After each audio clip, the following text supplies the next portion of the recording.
Welcome back to Streamline Entertainment. It is Marvin speaking. We're just getting to a article by the Lancs Live. And this was produced originally on the 29th of April and was updated on the 6th of February 2013. And the only thing I can think of is that this the story about David Paul Rose. He was in a coma for quite a while. We're going to see whether there's any updates or family updates on this as well. Thank you for the private messenger who sent this. David Paul Rose, 22, has been enjoying a romantic getaway with Sarah Ferris, 22. He was attacked by a group of young men outside the Tramps nightclub in the purpose-built holiday resort of Playa de las Americas at around 3 a.m. on Sunday, April the 24th. And this was by John McPherson, chief reporter. And I will email, see if I can get some information from him on this as well. On why it took nearly 2 years to update it. Attack David Paul Rose. Our community members are a young father is fighting for his life in a hospital on the island of Tenerife after being attacked outside a nightclub while on holiday with his girlfriend. David Paul Rose, 22, had been enjoying a romantic getaway with Sarah Ferris. He was attacked by a group of young men outside the Tramps nightclub in the purpose-built holiday resort of Playa de las Americas at around 3 a.m. on Sunday, April the 24th.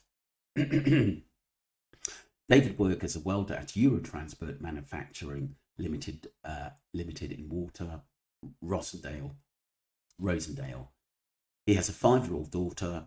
Charlie Donnelly was rushed to Santa Cruz Hospital and was placed into a coma because of the swelling to his brain.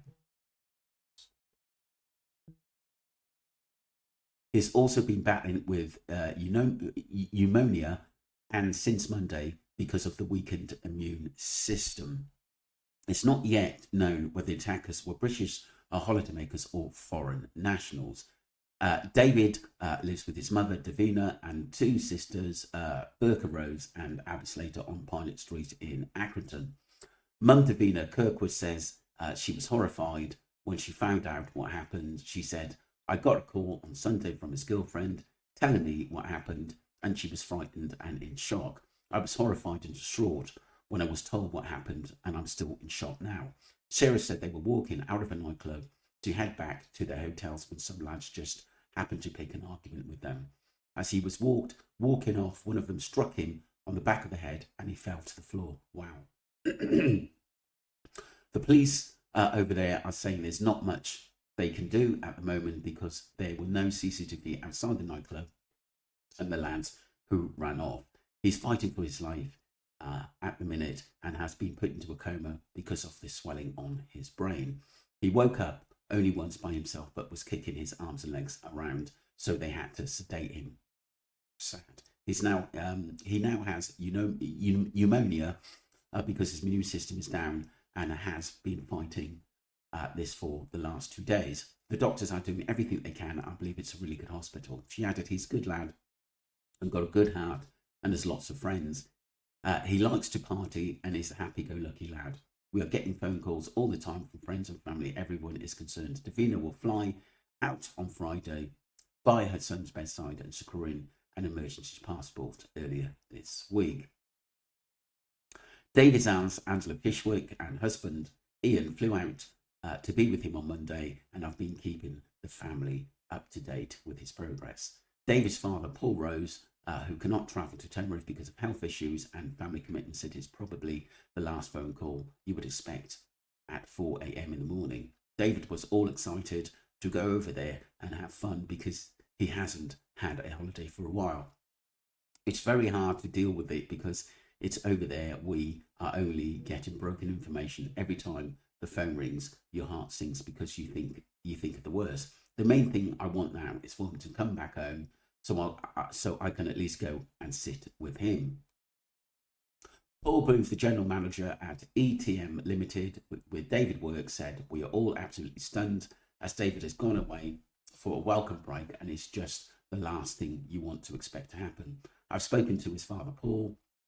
I've passed on my best wishes to him and the family and hope he can make a speedy recovery. A Foreign Office spokesperson added, "We are aware of the hospitalisation of a British national in Tenerife and consular assistance is provided to the family." Once again, we look at the Guardia Civil basically doing nothing, hardly nothing about an attack, and no CCTV basically outside the clubs or in the area. That's quite bizarre to me. So we have, I mean, this is obviously quite some time ago, people, 2011, I presume, when it happened. And the update was in 2013. But it just gives just some evidence of sometimes what can happen out there, and to just be cautious whatever you're going at the end of the day, and always basically stay in well-lit areas. I'm going to get into some other information as well from the private messenger. There was another article on David Paul Rose, which was from the Rosendale Free Press as well. So the private messenger goes on to say, Jay has a half sister called Abby Slater. Interesting, it was a blow to the head in Tenerife and relatives of Jay Wright. Interesting. I linked her as a relative, which gave me Harmer and Rose a new surnames. I was actually stopping on Andrew Watson. He doesn't have a Facebook. There are numbers of Watsons on Facebook in the area that have links to Harmer, Rose, and of course Slater. I was looking for Gary Slater, but he doesn't appear to have a profile. I've drawn a blank for now. Interesting that Ethan Harmer died from a blow to the head in Tenerife, though, don't you think? Wow. Absolutely crazy. Yeah. Very, very, very, very odd. Just going to look into that as well. That I don't know. I'm digging about, but I think I'm linked the surname Rose and Hennessy. Not sure yet. Oh, and Harmer is linked to Cooney. This is really, really bizarre. And so this private messenger is just looking for links in the Harmer and the Cooney cases as well, because obviously if we can find a link, this will, there's some seriously bad activity going on here. But I will keep you updated. I'm just going to go into that Ethan Harmer.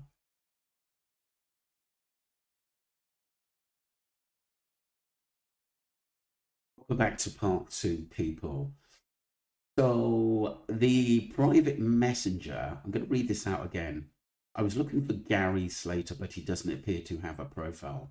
And I've drawn a blank for now. Interesting that Ethan Hammer died from a blow to the head in Tenerife, though. Don't you think that is odd? The only thing I've got is this one from the Lancs Live. Inquest opens after the death of much-loved dad. This was 3 months ago, people. And don't forget, this kid. He was from the young man. Should I say? He was from the Accrington area. Ethan James Ian Hammer died on Sunday, April the 27th of this year. Ethan's a former pupil of Oswald Whistle School, was a dad to 4-month-old daughter. His death was referred to the coroner's court, and inquest opened on Thursday, June the 12th. Preston Coroner's Court, a final inquest will be scheduled in due course. A GoFundMe set up by Craig Harmer to raise money for Ethan's funeral. I'd imagine that's a family member, possibly his dad. As most people be aware, we lost our beautiful boy Harmer on Sunday at the age of 23. Ethan was such lovable character who we all love dearly and always will. He will be terribly missed by his family and friends, and was taken from us too soon. Ethan leaves behind a beautiful daughter, Laura Jane, who is 4 months old, and unfortunately we have to grow up without her daddy, excuse me. We're lucky to raise funds to contribute towards the funeral costs, and giving him the best send-off possibly can do, and put some funds away for Laura Jane's future. That's all I've got. basically on this case. The weird thing is that it doesn't really tell us how he died or where he died. And I'd imagine this is the same Ethan Hammer that the private messenger was on about. But it didn't say anything about he died from a blow to the head in Tenerife, which is quite odd. So if people can do some digging on this for me, whether I've got the correct Ethan Hammer, I presume it is, because this obviously kiddies from Accrington as well. Let me know what you think, people, and don't forget to subscribe to Streamline Entertainment and follow the channel. Thank you.